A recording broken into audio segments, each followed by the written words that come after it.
قال رسول الله صلى الله عليه وسلم عن فضل اللغة العربية: أحب العرب لثلاث، لأني عربي والقرآن عربي وكلام أهل الجنة عربي.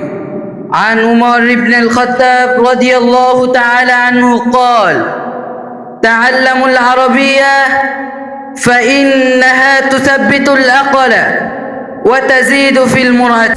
أيها الطلباء، قال العلامة عبد الحميد بن بادعيس رحمة الله عليه: لولا العربية ما انتشر الإسلام، ولولا العربية ما فهم القرآن، ولولا هذان لانقطعت سلسلة المدينة. فالعربي والعربية ذكرا هما فرض على الإنسان.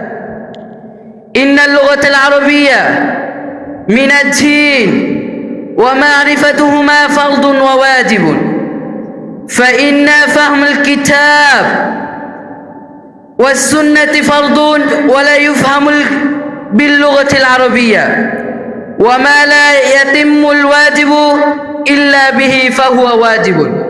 أيها الطالب العلم، أيها الطلباء، قال شيخ الإسلام ابن تيمم رحمة الله عليه: فإن اللسان العربي شعار الإسلام وأهله، واللغة من أعظم شعائر الله التي بما يتميزون. نصر من الله فتح قريب ومسجد الصابر.